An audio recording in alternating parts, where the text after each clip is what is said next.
अस्सलाम वालेकुम व्यूअर्स। जो बात है कि एक नई एपिसोड के साथ मैं हूं आपका होस्ट हिशाम खान। हम अपनी इस सीरीज़ में बात कर रहे हैं कोविड-19 के हवाले से। हुकूमती इदारों के साथ मिलकर गैर सरकारी तंजीमें कोविड-19 के फैलाव को रोकने के लिए क्या क्या कोशिशें कर रही हैं और उन्हें किन किन चैलेंजेस का सामना करना पड़ रहा है। इसी सिलसिले में हम बात करेंगे हमारे आज के गेस्ट जिन्होंने हमें ज्वाइन किया है बलूचिस्तान से, डॉक्टर सरमद खान साहब। ये प्रोविंशियल कोऑर्डिनेटर हैं maternal and new child health program के। अस्सलाम वालेकुम doctor Sarmad, welcome to the show. Sir कैसे हैं आप? वालेकुम अस्सलाम, शुक्र अल्लाह का, बिल्कुल ठीक ठाक। आप कह रहे थे? बिल्कुल ठीक ठाक सर। अच्छा सर, हम स्टार्ट करेंगे आपके एक्सपीरियंस के बारे में जानने से कि मतलब आप कोलैबोरेशन में काम कर रहे हैं IRC के, तो जानना ये चाह रहे हैं कि जो कोविड-19 पिछले 1.5 साल जो वबा से हम गुजर रहे हैं, इसमें आपकी क्या की स्ट्रेटजीज रही हैं और थोड़ा सा उन स्ट्रेटजीज के बारे में ये भी जानना चाहेंगे कि कौन सी कामयाब हुई और कौन सी जो है आपके लिए कामयाब नहीं साबित हुई। जी ज़रूर। इसमें इस तरह के स्टार्ट से जब लास्ट 2020 के मार्च में मैं इन्वॉल्व हुआ और मुझे as a incharge COVID operation cell health department बनाया गया, तो उसमें इनिशियली हमारे पास पार्टनर सपोर्ट नहीं थी। तो जो इंफ्रास्ट्रक्चर हमारे पास गवर्नमेंट में था या हमारे पास हेल्थ फैसिलिटीज़ में था, उसी को हम लेके आगे चले। तो हर्डल्स बहुत ज़्यादा थे। हमारे पास टीम्स मौजूद नहीं थी, हमारे पास ट्रेंड ह्यूमन रिसोर्स मौजूद नहीं था उस टाइम। इवन फॉर ICUs, और ये जो हमारे पास ICU स्टाफ था वो भी इनएडुकेट था उन सब चीज़ को हैंडल करने के लिए। क्वारंटाइन सेंटर्स जब हमने इस्टेब्लिश किए, that was also a new thing for everyone.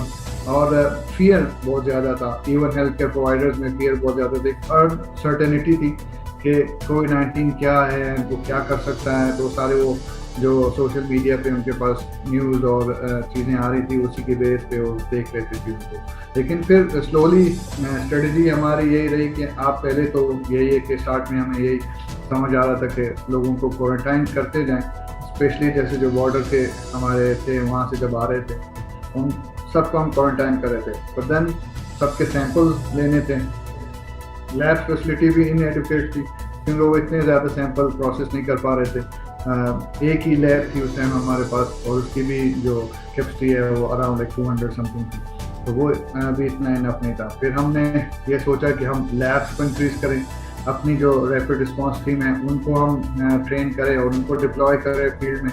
उसके अलावा हमारे पास जो स्टाफ स्पेशली जो कैटर कर रहा था या जो टेक केयर कर रहा था क्वारंटाइन फैसिलिटी के लोगों को, क्वारंटाइन में जो लोग थे उनको, और जो एडमिटेड लोग थे कुछ जिनके सिम्टम्स थे उस टाइम, उनको ट्रेन करें, उनको अवेयर करें, उनको रिफ्रेशर कोर्स करवाएं कोविड-19 के हवाले से। तो वो एक अच्छी स्ट्रेटजी थी फिर, क्योंकि हेल्थ केयर प्रोवाइडर्स में वो जो फियर था वो कम हो गया था काफ़ी हद तक। और उसके अलावा ये था कि ऑब्वियसली ये इतना बड़ा पेंडेमिक था और इतनी बड़ा समझें कि वास्ट एरिया पे हमारे पास भी आया हुआ था, तो उसको कैटर करने के लिए पार्टनर ऑर्गेनाइजेशन और दूसरे जो NGOs या जो भी स्टेक होल्डर्स इसमें इन्वॉल्व थे उनको इन्वॉल्व करना लाजमी था। तो वो इनिशियली ऑब्वियसली चीज़ें बहुत हैज़र्ड चल रही थी कि हर कोई पार्ट लेना भी चाह रहा था और उन्हें पता भी नहीं चला था कि एग्जैक्टली कहाँ पे गैप्स हैं, कहाँ पे चीज़ें हैं, तो सब कर रहे थे। लेकिन फिर स्लोली एंड ग्रेजुअली चीज़ें स्ट्रीमलाइन होती जा रही थी और यही बेसिकली हम कहें कि स्ट्रेटजी यही अच्छी थी कि हम जो पॉइंट्स हमें एक्सपीरियंस हो रहे थे कि ये लैकिंग है हमारे पास, ये गैप्स हैं, उनको फिल करें। जिसमें से मैंने बताया कि लैब हमारे पास लैक करती थी, लैब्स को हमने इंक्रीज़ किया, और उसके अलावा हमारे पास रैपिड रिस्पांस टीम को हमने इंक्रीज़ किया। उसके अलावा हमने रिफ्रेशर कोर्सेज करवाए। फिर ये था कि पार्टनर ऑर्गेनाइजेशन से रिक्वेस्ट की कि हमारे पास जो है वो फैसिलिटीज़ में इनएडुकेट ICU बेड्स हैं, हमारे पास ट्रेन स्टाफ नहीं है, हमारे पास व्हीकल्स नहीं है, हमारे पास इतना बजट नहीं है कि हम ट्रांसपोर्टेशन वगैरह पे काम कर सकें। तो that was the main thing that we faced that time. अच्छा सर, आपने अभी खुद जिक्र किया कि मतलब फ्रॉम मार्च 2020 जब पहली लेयर हम पे आई और इसके बाद currently we are going to the fourth one. हालांकि हम तो ये सोच रहे थे कि शायद पहली के बाद इट विल गो अवे, लेकिन ऐसा नहीं हो पाया।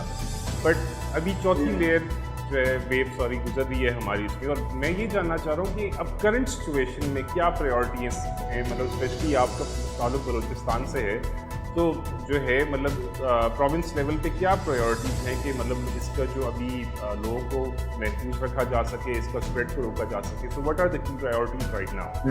बिल्कुल सही है। मतलब मैं इन टच रहा since the first wave also. तो काफ़ी वेव्स के साथ साथ भी लोगों का एटीट्यूड जो है चेंज होता रहा है, इवन हेल्थ केयर प्रोवाइडर्स का चेंज होता रहा है। फिर वो रूमर्स ने बहुत बड़ा पार्ट प्ले किया है इस सब चीज़ों में। अभी फोर्थ वेव में आके हम ये समझ पाए हैं कि एक तो आपने कैटर करना है या जो रूमर्स हैं इनको ख़त्म करना है लोगों के माइंडसेट से, उनको एडवोकेट करना है इन चीज़ों के हवाले से। दूसरा ये है कि हमने एक बहुत बड़ा गैप फील किया कि पार्कलंग एरिया से, क्योंकि डायनेमिक जो है बलूचिस्तान का डिफरेंट है दूसरे प्रोविंसेस से।